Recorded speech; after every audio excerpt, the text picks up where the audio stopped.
Hello, everybody. Welcome to another episode of Craft Tasting with your host, Johnny. You like it?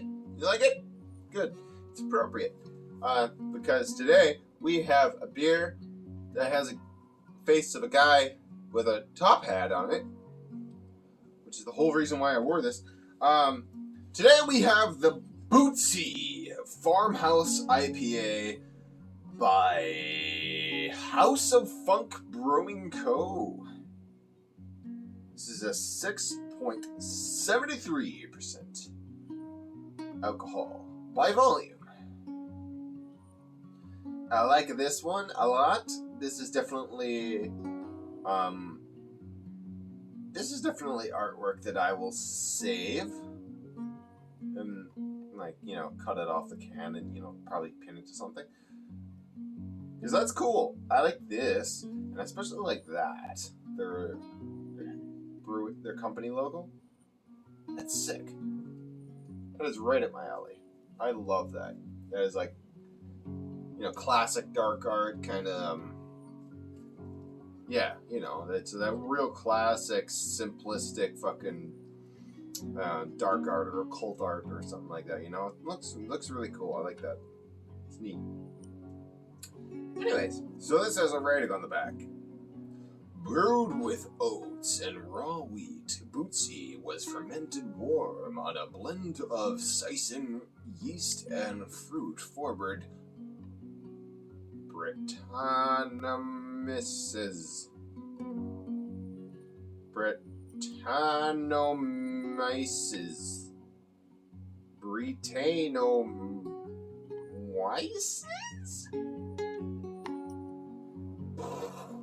Here's the word. And generously dry hopped with Mosaic and Simcoe. Wish I knew what those words meant. This is from Vancouver, North Vancouver. So this means it's from the good part of town. Which means it could be laced. All right, here we go. Ah, la la la la. Also a very light looking ale. Oh, look at that. So I don't know what they mean by farmhouse. Farmhouse IPA? Does that mean it's just got like a traditional style of brewing, or just a unique method perhaps? I don't know. Farmhouse style beer was originally a European invention, primarily French and Belgian. It was invented as a way to brew beer for kind of the common folk, I suppose. The style in which they were brewed was fairly simple. They were brewed in wintertime and left until summer to be enjoyed then. And the ingredients used were generally common ingredients. There wasn't the best of the best that was available to these people. It was whatever was left over from that season's harvest. And that was kind of just used in the brew. And that created two distinct flavors, the Belgian style and the French style. And the term Saison wheat. Saison is actually a French term that was given to the people who would work in these fields and harvest these wheat. They were called the Saisonniers. There you go. This is scary. It looks exactly the same as the dill pickle beer. Oh, but it smells so much better.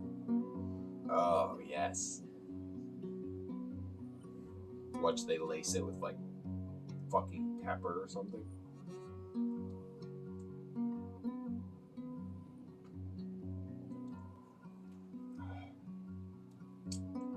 Oh, that is... Uh-oh. Wait. That was confusing. What? Hold on.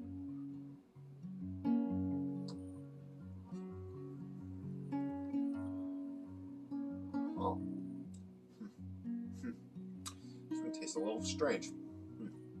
A little funky, perhaps.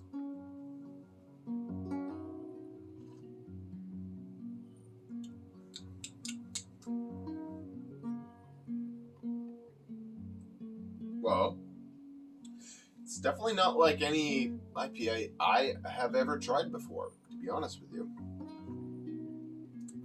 So the first taste is very strange, right? The first taste kind of hits you and it's very weird. And then sort of follows up with that traditional IPA bitterness. Yeah, but like the first sip is weird. It's hard to pinpoint. It's got several notes from fruit, which I can only imagine is most likely citrus strong. Sure. I mean, it probably has to be anyway because it's an IPA, but it's just strange. It gives a weird kind of strange alcohol-y taste at the beginning, the opener, which is, it's hard to pinpoint, but that's all, kind of the only way I can really describe it, is that alcohol-y taste. I hope you know what I mean by that. If you just smell like non-drinking alcohol, like say like rubbing alcohol or something, right?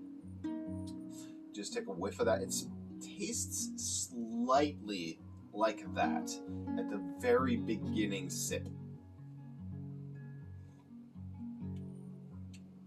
But that fades away and gets trampled over by the IPA notes later on. Huh. It's an interesting take on it, actually. Huh. It's very unique. I mean, it's definitely not like any IPA that I've tasted thus far. This one's got its own little unique flavor to it, its own unique little twist. That's pretty cool.